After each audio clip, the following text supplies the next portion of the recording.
All right, everybody. This is warning to all politicians. I'm running for president in 2024. This will be like part 37 or so. I want to, before I start on what the topic on this one's going to be, is on the one about rebuilding the urban areas and stuff. So like those numbers I give and stuff, you know, well, that's way too low, whatever. So even if you bump it up with the infrastructure, the actual cost of you know, the materials and the labor to build the house, you know, and if you give the important message has arrived. You give the state or the city or whatever, you know, 10 grand per unit for participating, and then the mortgage payment is split, you know, 50-50 or 75-25, whatever they work out. The state will get some revenue, or the city, like that, and you're gonna have all the jobs and all those revenues. So all that being said and everything, even if you bump it up to like $1 million a unit, so if you take, you know, 200 million and give it to St. Louis, 200 million, give it to Chicago, and you could do a per capita thing too. Maybe Chicago needs to build 300 units or whatever as a start.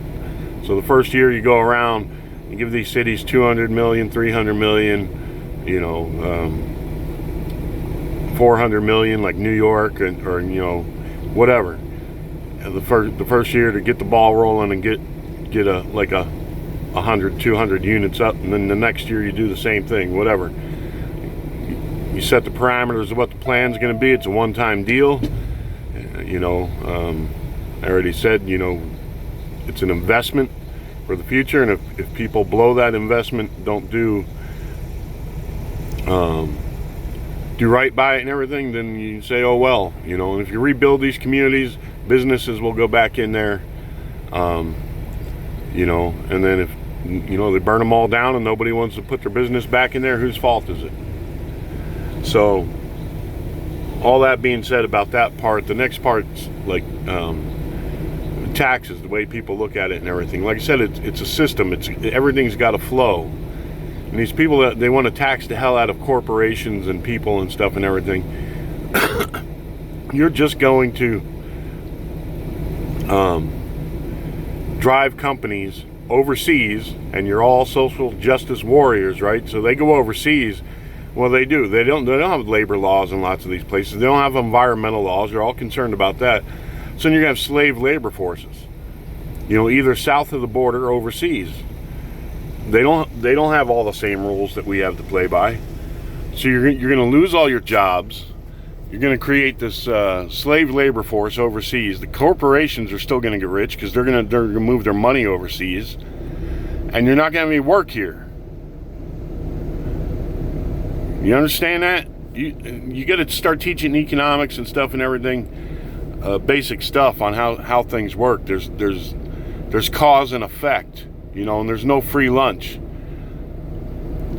So if you want jobs and all that, you can't drive the companies to greener pastures.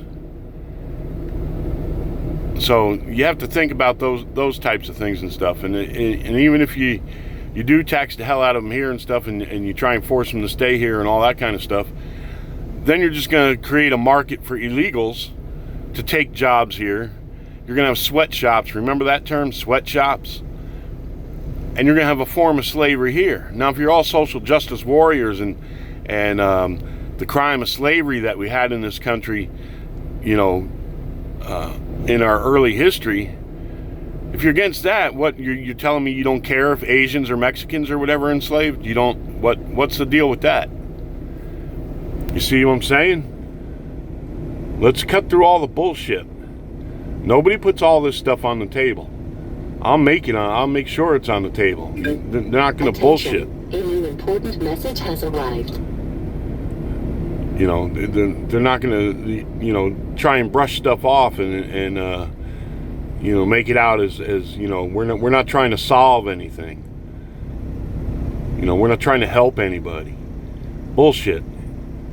You gotta look at the world the way it is and how things function, and the way corporations function, and the way business operates and the economy operates. You can't just get out there with slogans. You know, it's like COVID-19. all of a sudden, it kills minorities. It kills more minorities than it does white people. Oh, Trump's a racist and all this. You see what they're doing here? Minority just used to being less in number, less than the population. Now they use it as a derogatory thing. You're less capable. You have all these special needs, and stuff and everything, and we have to treat those segments of society different than what we treat other segments of society. And now they're saying you're not even as on the same par genetically with white people. Do you understand the bullshit? Do you understand it? That you're more susceptible to a virus than we are? Do you understand what they're doing? They're talking out of both sides of their mouths, whether it's the economy or this type of stuff. And as far as that goes about, you're more susceptible and this and that kind of game they're trying to play. Let's talk about Farrakhan and Yaqub and some of the false narratives that go out into the African American community. If you don't know the story, look it up. According to Mr. Farrakhan, a long time ago, there was a black scientist named Yaqub, and the black man, according to Mr. Farrakhan, the man, he didn't say men and women, he said the black man, according to his theology, is God on earth. And they reign supreme. And then this black scientist got angry because his brain, his head was like twice the size of everybody else, and it was deformed. So he got mad, and he took a bunch of people, light-skinned of his color, and started out to genetically breed the white man. And this went on years and years. And some that didn't come out right, he just killed them flat out. Other ones became the other races, the Asians, the Native Americans, the Arabs, all these other races. So they're saying you are subpar too, that you're not only not on par with the African American, you're not on par for us, because this genetic genius, we are the accumulation of perfection according to this theology. Do you understand that? He didn't stop genetically breeding and stuff until he got to white people. And then he educated us and taught us all this stuff, made us superior in our intellect and also in trickery. And then he put us in Europe into like the the Caucasus, the Pale Land, which is Poland and all that part of Europe. That's what that means, is Pale Land. A long time ago it was called the Pale Land. Whites are from there. And the Germanic areas. And we lived in caves and all this and everything until there was enough of us, and then he sent us on our mission to subjugate Africans. And so that's his theology. So whether anyone believes or goes to his NOI or anything like that, African Americans, young males, they might hear this stuff, that they're superior and all this stuff happened and none of the other races really matter. But according to his theology, put it up with Hitler's. Hitler, hey, the master race. I don't know, was this theology out there that you have, Mr. Farrakhan, was it out there in the 20s and the 30s? Did Hitler somehow get a hold of it and say, hey, we were created genetically superior by this super scientist? We're the master race? Is that where Hitler got his idea? Because that's what you're saying. You're saying we were bred to be genetically superior and have more intellect so that we could subjugate the Africans. And all the other races, they're subpar because they didn't meet the standard. They weren't, genetically superior. So you have that. Then you have people who loosely understand the Bible, and they hear things other people repeat from the Bible, that Moses and Jesus were black, which it doesn't matter what color their skin is. It's the message that came from God. You understand? Because there have been prophets from every race. You understand? All the religions, every race has been sent guidance. So you have to understand that. So that kind of blows your stuff out of the water there, Farrakhan. And also, your own Quran, if you believe the Quran, it says right in it, God made us all different. Don't say some scientist, mad scientist made us all different. It says God made us all different so that we might know each other, and he gave us all our ways so that we might know each other. So I don't know where you got your theology, Mr. Farrakhan, but it's about time some people looked into it, because you have, whether they're in your organization or just loosely associated with, and they hear this stuff, it gets out into society and it gives people the wrong mindsets. And it's the same thing coming out of the church. Oh, Jesus was black, Moses was black, you hijacked everything. This is all about, black people, has nothing to do with white people. And I've also run into people saying, because they found marijuana seeds or leaves fossilized and stuff like this or in Israel around where Solomon's temple and stuff was, that, it's okay to get high because the prophets all got high.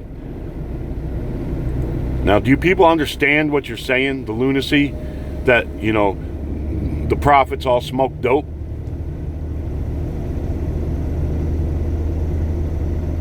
Do you understand that? This gets out in the community and people believe it.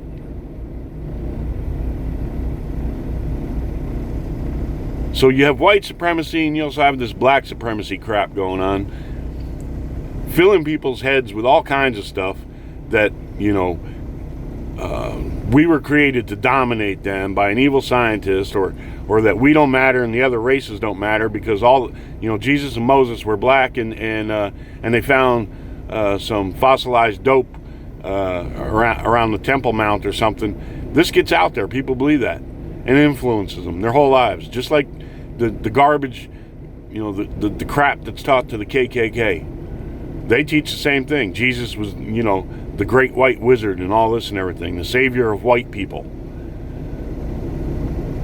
We have to address these things in the mainstream and call people out on them and call them out and say, do you understand the lunacy of the stuff you're teaching? Because honestly, you got to get Farrakhan, you got to get him on a mainstream news show or something and say, is this where Hitler got his idea of the whites being, the master race? Because it's the same thing. You're teaching the same thing. So anyway, all this kind of stuff, I know it gets out there and it ticks me off. I don't believe in any supremacy. God created us all. To him we will all return, no matter the color of our skin, our religion, or anything like that. So I wanted to air that out there, because we have to have these discussions. We have to have the discussions about people don't understand how society functions. The government, they don't do civics, they don't teach economics, all these types of things. We have to get that out there. And then also I want to put in here, in return for this rebuilding of America, I want certain things. I want the next generation cop car. I want tougher laws that if you do a school shooting, go into a church, a mosque, anything, any mass shooting, it's automatic death penalty. It's federal law, automatic death penalty for mass shooters. And if we can't get chips and stuff in the guns, I want, longer terms for people who use firearms, any weapon, in the commission of a crime. I want laws that say rapists don't see the light of day again. Child molesters don't see the light of day again. You cannot subjugate the whole rest of society to these people who have no regard for anything. It's enough is enough. I want the electronic tags on the cars and the scanners. I want kill switches in the cars, that if that car needs to be stopped, the cop can stop it before we have these tragedies on the freeways with these police chases, or if there's an Amber Alert or something, or you get carjacked, you can have it on your phone that you can kill your own engine while they're taking off, and the scanners will be able to pick up all the car where it's at and everything. So you'll take a lot of the crime. You'll take a lot of the incentive to commit crime, because most criminals do what they do because number one, they think they're not going to get caught. Number two, if they do get caught, the penalties, they don't scare them. Prison doesn't scare them. It's a badge to them. So there'll be some things in return, and voter ID cards. You're gonna have to give these things in return. The way we do driver's licenses, that'll have to be given in return. And then we can work on the cashless society thing. And I think industry or the system, you already see a lot of people already don't use cash and everything. The technology's there. So maybe we start, offering it, more and more banking institutions offer things like this voluntarily, and then at some point we say, hey, by the end of the year, you're going to have one of these types of accounts, something. But we can do all this stuff. This is the United States of America. We need to invest in our future, in the people and in the youth of our future, and we need to educate people about what's right in society and what isn't, and how everything works. And we got to tell them no more tolerance for this other crap. We're going to make it extremely attractive for you to be a part of society and give you a boost. And if you blow it after that, you got no one to blame but yourselves. And we're going to make being a criminal extremely unattractive. So there'll be some things wanted in return for the billions of dollars going into the cities and the states to rebuild the areas that need to be rebuilt. And when you have those rebuilt areas, it'll make it attractive for business and everything else to go in there. Maybe you give some tax incentives to them, stuff like that. But we can do a lot of things, spend a lot of money, and then get payback for it to where it's not being soaked up by one segment like the defense contractors or whatever else. And it's not welfare. Welfare is socialism. Throw the money at the problem, never solve the problem, and it just goes on and on and on and on. And people who live in those conditions have no hope, have no care, they have no vested future. So this way here, I think we knock it out of the park. We solve a lot of problems at once, and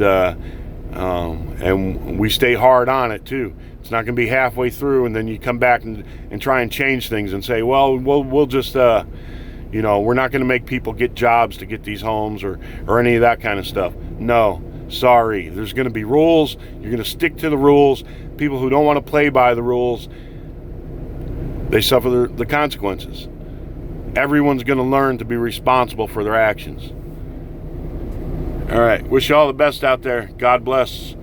And we'll see you next time. On the next one will be the environmental stuff, which also ties into a lot about economics and corporations and where they go and stuff. All right. And the future of the country. Wish you all the best out there. God bless.